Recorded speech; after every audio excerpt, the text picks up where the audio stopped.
Alright, a couple things of interest today. I've just been letting it run all day. It's been running for, I don't know, 7 hours or so here.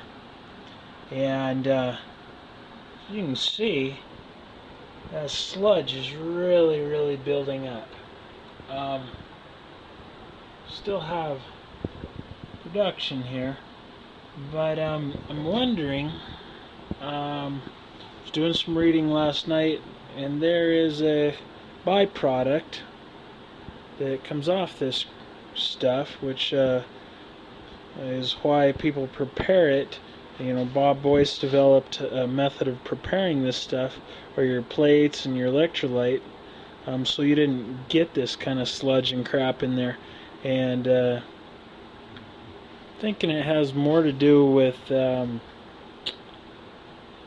iron that it's pulling out of the plates, which thus the color, and possibly using the sodium or the baking soda here. So tomorrow, Monday, hopefully I can get some KOH tomorrow. Anything else new besides that? I was playing around with this. This is kind of fun. Just a little reservoir with a little burner on it. I've got too many leaks in here. I need a different bubbler. But show you how it works here. Get a little gas in there. It's more of an amusing thing. Come on. There we go. We got a little flame going. Now if I squeeze the balloon, shoots a bunch of it out. So anyway, that was kind of fun. The other thing, the amp draw is down today, and it's been running long enough that it's to temperature that it's going to be. Feeling the tubes, I can feel warmth from it. Not a lot, but it feels just warm. Let's see if I can get this on camera here. There are specks all up and down in here. Around the connectors, the sludge stuff. Now, notice too, looking at 27475, if I start banging this thing around, let's see if I can give it a really good jolt here. Okay, now see if I can see this. There's all kinds of flakes and crap that has now come loose. And it's boiling out of there and being carried out. They've already cleared for the most part. I'm wondering if you know, I should bang it. Obviously, it's coming loose inside and being carried out. Some of it, if I watch the intake line, the return to the cell, I see little flakes come through occasionally. But I'm guessing a lot of the flake stuff is getting caught in the bottom of the reservoir up there. Now, after banging that around, look at this. Went up to 2.9. Okay, so it gained 150 milliamps just by banging it, which in my mind means that I knocked some of the crap loose off the plates, was carried away, and now you know, it's able to transfer more current. So whatever's making that sludge build up in there, it's got to stop. So whether that's not preparing the plates correctly, or to do with the tap water, or to do with the baking soda, I don't know. Those would be my first three places to check into. Yesterday we didn't have this mess because it was fresh water and the plates were clean. and we had 3.1 to 3.2 amps. And today we have the sludge, and we've got a lower amp draw. So that, whatever that is, that's got to go. The plates, they were meticulously cleaned, both acetone and mineral spirits, wiped off very well. They were ground sanded. I used a 60 grit pad sander on them, and then again wiped them down with mineral spirits afterward. And so they were pretty clean going in. So unless it's, like I say, unless it's pulling iron off of the plates, I don't know what that garbage is. And you know, maybe it is a 304 or a different stainless alloy that has a higher iron content in it. Didn't think so, but who knows? But I think changing the water and the electrolyte be the first place I start with it, and before putting new distilled water and KOH in it, I'll disassemble the cell and resand, clean everything, wipe it all down, reassemble, so I know that I'm not introducing this, clean out the reservoir, and then start over. You know, it seems to run pretty good for, you know, relatively clear for quite a while, but then I notice after I shut it down and come back like overnight and then come back to it, that's when I really see it, like today, and then the other couple days ago when I was running just a single stack here, I saw the same thing. It's more prominent now, probably because it's been running longer and it is double stack there. So anyway, just thought I'd share those thoughts today. Alright, it's just a quick and dirty pulse width modulator. What I've got, I'm coming off of the battery positive. I'm going through a 100 ohm 10 watt power resistor here. Coming over, I've got an N channel MOSFET here, 2SK2057. I had a couple of them on here, and it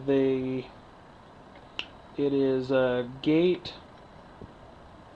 Let's see, gate drain source, I believe is the pin out on this one. So anyway, got this running over to ground. Green is my hot, and so I'm triggering it. I've just got a function generator here, and I've got it set up in the 10,000 range, and I'm just adjusting the symmetry to adjust the pulse width on it. And that's opening and closing this. So as I change symmetry here, you can watch the voltage is going to go up. It's not full scale, but it's close to it, and I think it'll be close enough for a quick test. So I'm taking it all the way down. So I'm going to go ahead and hook this up to the generator, and hopefully not blow too much stuff up. See what happens. Alright, an update here. I've got built a little frame here to put a generator on. I got a 1-horse motor. It's supposed to turn 3,450 RPM. Not sure what it's actually turning under load, but and then this alternator, which I don't even know what this one's rated at. It's off of a treadmill. It does not have a voltage regulator in it. I know that because I learned a whole crap load about them after burning this one out last night, and cooked the field winding. Okay. So what I've got here is thing hooked up. Now this here is showing the voltage coming off of the battery terminal on the alternator. So it's showing a 12.3 over here. this is the voltage across this battery. It says 1216, which I don't know if that's a discrepancy in the meter, or might be getting a little bit of, I don't know, different ground. I'm not sure why. This is a cheap meter, this is a better meter. Maybe, I don't know. Anyway, what's more important is to see the increase or decrease in voltages. So, next part, I've got this amp meter right here off of an old battery charger, and what this is showing is the amp draw going to the field winding. Okay, so the field winding I've got going through the amp meter and up to the positive terminal. The other side of the field winding I've got coming over here and going into this MOSFET right here is N channel. Then I'm triggering it with function generator here, and I don't know, in the 100, I've been bouncing back and forth between the 100 and 1000 hertz range there. But anyway, so this is my quick pulse width modulator that I put together, and then back to ground. So that's grounding it out, creating the pulse width modulation. And I can just adjust that over here. I'm just using the symmetry right now to adjust back and forth the frequency, but mainly just the symmetry on it to adjust the voltage, which is a real hack when it comes to pulse width, but it works. I've got a good unit for pulse width modulation. I just gotta find it and then I'll hook it up instead. So anyway, start this up, and see there's not really any change here in the output there, and no significant change over here on the battery. And now I'll turn the power on, and you can notice that all of a sudden this will jump. Okay, it starts coming up. I just turned it on, so now it's allowing current to flow through the field winding, and it should go up to mid to high 14 volt range. I think it's about where I had it set, right there. So there's a little high. See over here, the battery is taking a charge. That's the output. And looking back down here, we have almost no current draw at all. So apparently this field coil, I think it was about a 4 ohm on the coil, and I'm going to go ahead and back this off a little bit. Actually, I want to watch this one here. Assuming that that's accurate, that's about where I want it, I suppose. Maybe back just a tad, keep it around 14.4, and back here also. Anyway, the point is that now I can modulate how much voltage is being drawn into this, and also hopefully control what will be going through the cell here. So that's the next thing I'm going to do. Hook that up. Okay, here's a quick little explanation of what I got going here. Up here, alternator, which is powered by the motor. That's not significant. This is the alternator. Case grounded. We've got the positive and negative field side of the field coil, and then here's the battery out. The positive side is connected to the battery. The negative side of the field wire comes down and goes through pulse width modulation. Over here, coming off the battery, I have an amp meter, and then it goes down into HHO cell and to ground. Occasionally I connect the wire to bring the battery charge back up when it starts dropping, because there's a constant drain on it to keep the field wire charged. the field coil charged. So that's what I've got going here. Now to look at it, looks kind of messy, but showing about 12 volts there on the battery, saying 1220 on the alternator, which again I don't know, might just be this is a cheap meter, why there'd be a discrepancy. It doesn't seem like there should be. And then down here is the amp meter, and here is the function generator again with the transistor I'm using for switching, which this one is it's a 2SK2057. Nothing special about it. Grabbed it out of a box because it was capable of handling the volts and amps that I was looking at here. Now, looking at this, same setup, still got the old electrolyte just because I wanted to test the electronic side of it. Going down, coming out over here in the bubbler. And you can see that all the crap I got piled around it, but hopefully you can kind of see that behind there. Okay. So there we go. So what I'm going to do, go ahead and turn this on, and right here. So now we're going, but function generator is not turned on, so there's no pulse width modulation. So that means that the field coil is not being charged to start any power generator. Okay? So as we can see, 1217 it says is the output, and we're still sitting about the same. Actually, this is drawing down. No, actually, it's not doing anything. That's what I just said. It's not the field coil is not being used.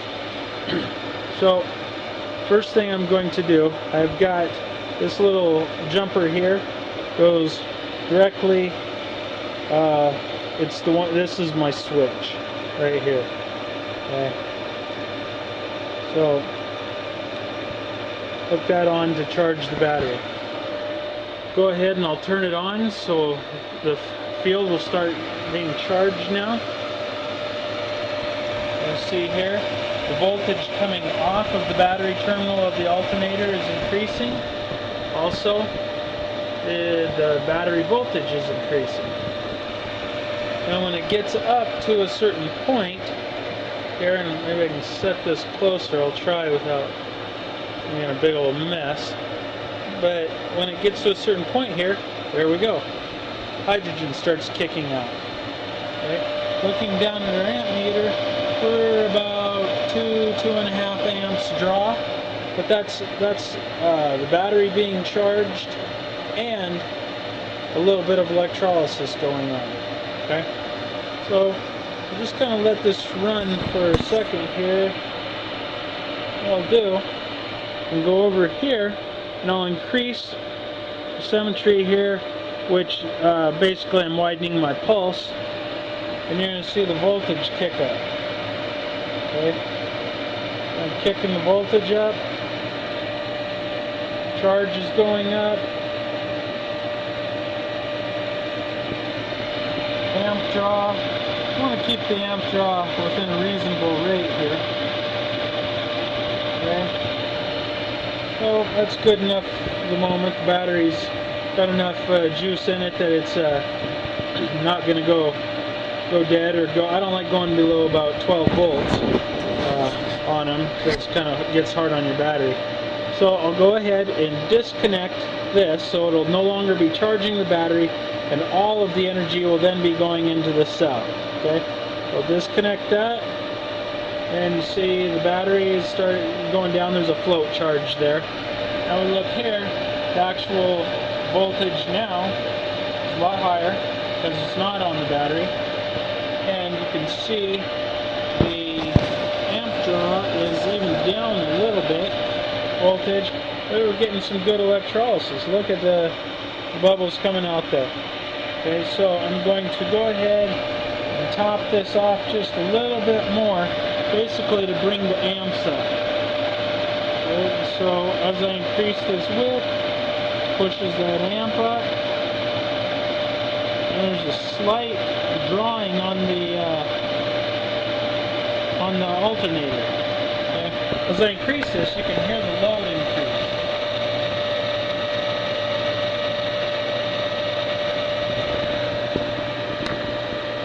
Not a whole lot, but so now that I've increased that, the voltage is up to like 22, and I'm probably around 9 amps.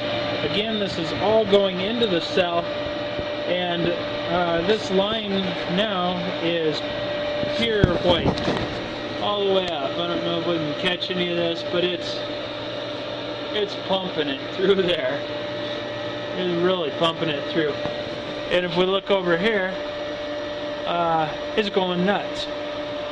Now, I wish I had something handy that I could measure this, because it's probably 2 or 3 times what I was getting before with just the battery charger. Okay. And the alternator, it's warm, but it's not hot or anything. So I'm thinking that I'm well within operating range there. 22 volts, and say it was even, well, let's take it up to 10 just for the fun of it.